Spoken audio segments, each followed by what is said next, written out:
Beep, beep. Welcome to the Court of the EDI Jester. How are we doing, folks? Become a warrior, teacher, become a jester, right? Share, subscribe, do the usual. What have we got today? Ohio. Oh me, oh my, oh, Ohio. We're in the Americas. Oh, say, can you see by the dawn's early light, etc., etc. And we have a rather furious article from The Guardian, okay? Which is, left-wing rag cobblers, isn't it, most of it, right? So we've got The Guardian. And they're really concerned here, this is in the Americas, of what's happened with legislation in Ohio, and it's quite interesting. So let's dig straight in and give it a go, shall we? Ohio governor urged to use veto after anti-trans bill approved by legislature. The bill, which is called HB 68, bans doctors from providing gender-affirming care to trans children, no such thing, right? And blocks trans girls from playing on girls' sports teams. No such thing as a trans girl, right? So this is interesting, right? I've been rattling on about, stop using the damn language. Let's eliminate the language and stop talking to the letters. So we'd have to rewrite that, wouldn't we? Right? So Ohio governor urged to use veto after anti-nonsense bill approved by legislature. HB 68 bans doctors from providing medical experimentation to children who are confused and blocks boys with delusions about being girls from playing on girls' sports teams. That's what the title should say. I think. Let me know in the doobies. You will. I know you will. The Ohio legislature has given its final approval to a bill.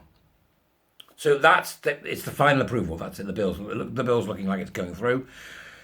That would impose substantial new restrictions, again, they've said here, on the lives of trans children. There are no trans children. And what it should say is it would impose safety measures and safeguarding on the lives of confused children. That's what it should say. You following along? Links in the doobies, right? The bill prohibits doctors from providing gender-affirming care to trans youth. It also blocks transgender females, blah, blah, blah, the usual stuff, right? The chants of protesters who oppose HB 68 could be heard inside the Senate chamber on Wednesday, growing louder when the Ohio lawmakers finally approved the bill by a vote of 24-8. Boom. Have it. Right? And then people began to speak up, so we have the nonsense. So we've got something that was said here. Again, a very interesting look at the language. If you are a trans kid in Ohio right now,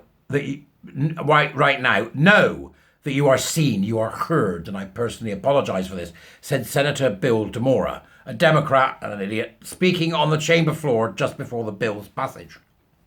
I like the idea that the bill's got a passage. Where is it? Over there. Right, so let's have a look at that from a language perspective. It should say, if you are a confused kid in Ohio right now, know that you are seen, you are heard, and I personally apologise for this, then becomes nothing, doesn't it? It doesn't mean anything. So take out the idea of the trans kid, it means nothing. It's the language, you've got to remove the language. HB 68 was amended to allow trans children who had already begun puberty blockers or hormones before the law's enactment to continue on these medications. Other minors will not have access to those treatments. Here we go. It should say, HB 68, sadly, allowed the continual experimentation on confused children who we have already started experimenting on. That's what it should say.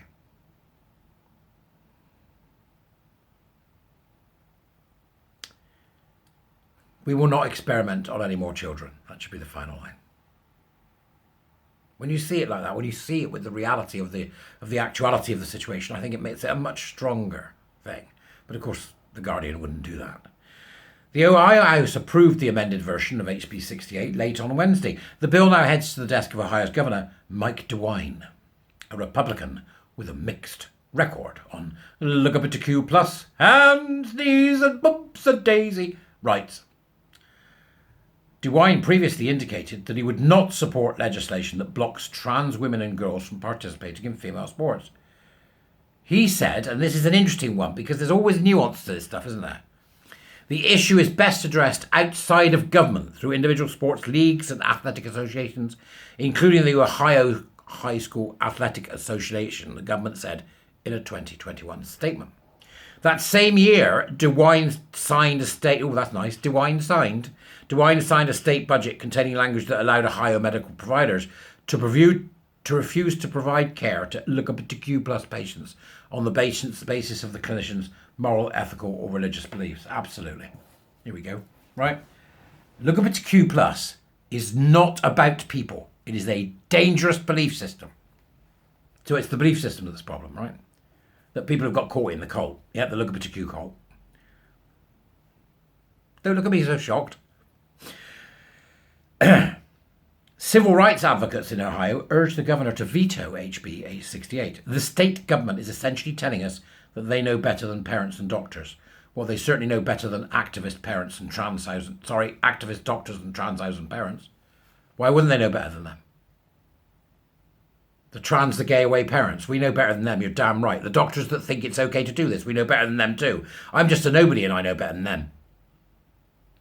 You morally vacuous civil rights ass pieces. That's what I call you. It also says that this guy, right, Christopher Bolling, a Cincinnati area paediatrician, somebody have a look at him. I bet he's an activist. I bet he's got the pink flag somewhere up his bum or, on a flag somewhere. I'll put money on it. This will harm mental health for kids in Ohio without question. I mean, that's complete and absolute cognitive dissonance. It's them that are harming the mental health of children.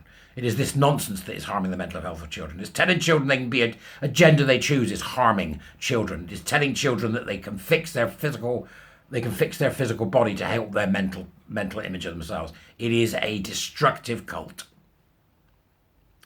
Medical professionals across Ohio have spoken out overwhelmingly against HB 68. At Senate committee meeting last week, Nick Lashutka, the president of the Ohio Children's Hospital Association, testified that the bill strips away the rights of parents with transgender children. Good, because there are no parents with transgender children, and if a parent thinks they have a transgender child, the parent's the problem. Transhausen by proxy, right?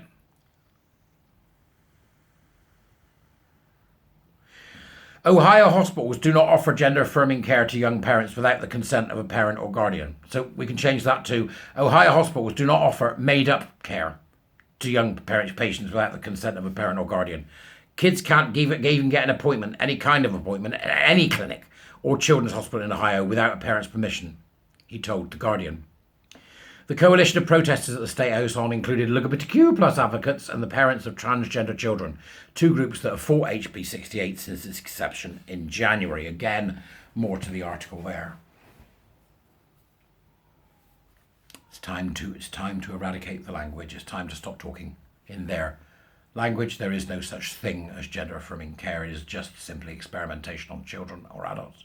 There is no such thing as trans healthcare. It is just simply experimentation on other people. Being continued. There is only human care with a need for medical assistance, which should not in any way be attached to any ideology, in particular LGBTQ ideology, gender ideology, queer theory. It shouldn't be attached to an ideology. End of story. There's only one lens. How do we make this human being better? And by better, I mean the person they were born as. Am I wrong? Tell me. Dooberies, as usual. Stick it in the comments. Have a go. Have a pop. Bring me down. I don't care. I'll see you later.